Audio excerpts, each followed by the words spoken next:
Hello everyone, my name would be Jerry. Okay, so I can't really tell if there's a tent.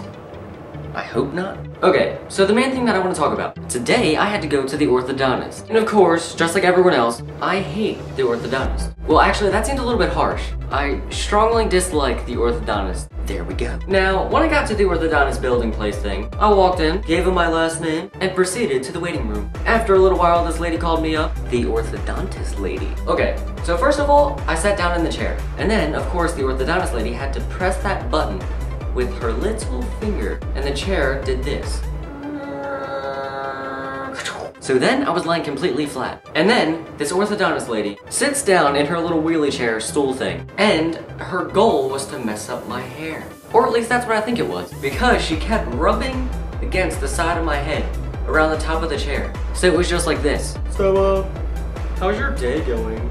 I admit that kind of annoyed me a little bit, but that's not the worst part. Then this lady decides to move the chair a little bit, get into a new position. All of a sudden, her bosom lands on my head. And then I'm just sitting there like, excuse me ma'am, your bosom is on my forehead? But I didn't really say that, obviously, because then it would have been extremely awkward. But I guess this lady just did not know her bosom was on my head. I don't know why I keep calling it a bosom. Her boobie! Yeah, I'm just gonna call it bosom. Okay, so finally we make it through that little session of her working on my teeth. But then she finally gets up, bosom gets off my head. She goes and talks to Dr. Whatever. He's my favorite doctor. And then all of a sudden she comes back, sits down, and what happens next?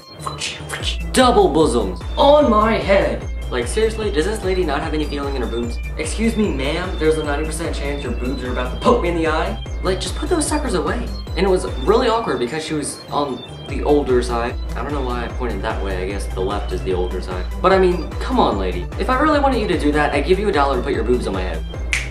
But no, I don't want you to do that, because you're old. But anyway, that was pretty darn awkward. Then I got moved to the back, into a whole nother room, where they have to get molds done, where they take this thing full of like this Play-Doh like stuff, and they put it on your teeth. It gets a mold of your teeth, and then they will use that to make me a retainer, because I got my braces off in August. Yeah! Okay, so, the lady's getting the mold ready. I'm sitting in the chair, hoping not to get bombarded by old boobies again. And then finally, she gets the mold ready, puts it in the little mouthpiece thing. Then she sticks it in my mouth. And that stuff always makes me gag, because it's gross. This lady was just like, almost done. Oh, yeah, almost done.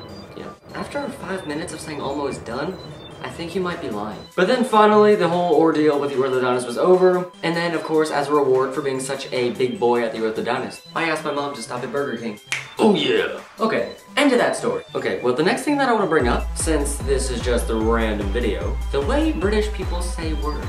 First, and probably my favorite, is the way they say zebra. We all know Americans say zebra, they say zebra. Use it in a sentence, please. I want to pet the zebra. Yes. Next word, Capri Sun.